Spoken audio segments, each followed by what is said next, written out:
Bonjour à tous, je suis Rita Aboulem, doctorante au laboratoire d'épidémiologie, recherche clinique et santé communautaire sous la direction du professeur Belhassan.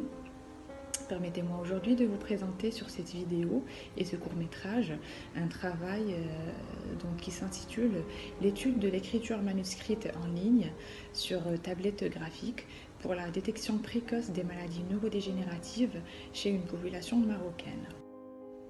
Ce travail rentre dans le cadre d'une collaboration entre plusieurs établissements, le laboratoire d'informatique et de physique interdisciplinaire, l'EPI de l'École supérieure normale de Fès, l'équipe intermédiaire de Télécom Sud de Paris, l'hôpital Broca de Paris et le centre hospitalier universitaire Hassan II de Fès dans le service de neurologie.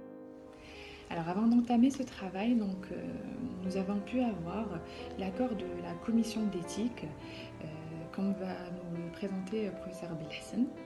En fait, pour cette étude de l'écriture manuscrite pour dépister les maladies neurodégénératives qu'on a appelée NMR, il a fallu bien sûr l'accord du comité d'éthique. Et donc on a précisé que c'était une étude qui ne faisait que la réalisation de cette écriture sur la tablette, et que les patients allaient être explorés du point de vue neuropsychologique afin de comparer leur écriture à une écriture de groupe témoin, et que ça a été accepté bien sûr par le comité d'éthique puisqu'il n'y avait pas d'intervention, c'était juste la réalisation de cette écriture.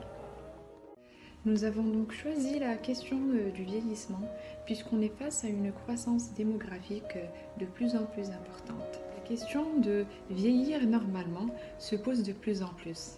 Cette croissance a pour conséquence des maladies qui vont être liées à l'âge, comme les maladies neurodégénératives. Nous avons ainsi choisi d'étudier la maladie d'Alzheimer puisque c'est la première cause de démence chez le sujet âgé et qui est responsable de déficits cognitifs tels que des troubles de la mémoire, mais également une perturbation des capacités d'écriture et de lecture à un stade précoce de la maladie. Nous avons également choisi d'étudier la maladie de Parkinson, puisque c'est la deuxième cause de l'handicap moteur chez les personnes âgées, mais également responsable de difficultés et de troubles cognitifs, comme une micrographie qui va être précoce, à un stade précoce de la maladie, mais également des troubles cognitifs comme une perturbation de la mémoire, mais ce à un stade un petit peu plus tardif.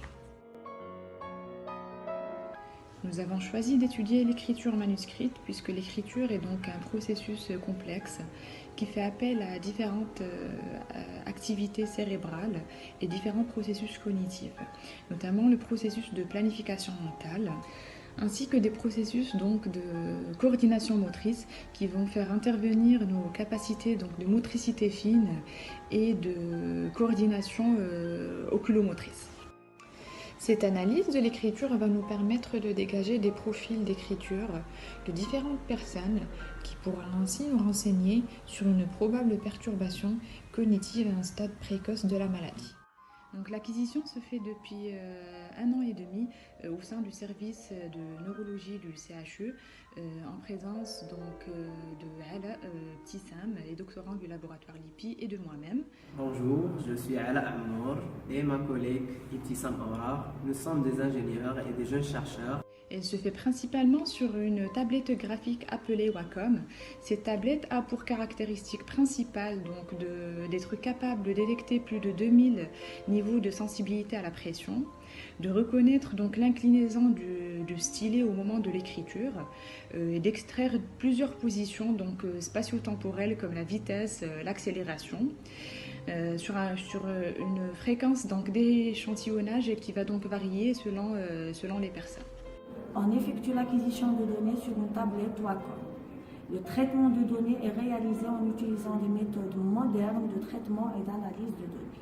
Cette tablette, il y a une feuille d'acquisition sur laquelle le patient doit effectuer plusieurs exercices qu'on lui demande, notamment recopier un texte en arabe et en français pour les patients qui sont bilingues. L'acquisition se fait en langue française et en langue arabe. En France, ils travaillent sur l'écriture latine. Au Maroc, nous avons étendu le travail sur l'écriture arabe et aussi au dessin pour cibler la population analphabète. Nos doctorants ingénieurs ont donc effectué une analyse des résultats. Petit Sam va nous expliquer. Jusqu'au jour d'aujourd'hui, nous avons fait l'acquisition auprès de 177 personnes, dont 37 sont des Parkinsoniens, 15 sont des Alzheimer et 10 sont des MCA. Nous avons obtenu comme résultat préliminaire les figures ici. Les points en rouge, ce sont les Parkinsoniens et les points en bleu, ce sont les sujets contrôle. Nous pouvons donc bien voir qu'ils sont bien séparés. Notre objectif donc principal est de dégager des facteurs qui vont être discriminants les personnes vieillissant normalement, mais également les personnes qui vont avoir un vieillissement pathologique et donc développer par la suite une maladie qui va être neurodégénérative. Nous visons donc bien évidemment à avoir un diagnostic bien précoce pour essayer d'aider ces patients à avoir une meilleure qualité de vie, à être bien insérés dans la société et à vieillir normalement. Merci à vous pour votre écoute et pour votre attention.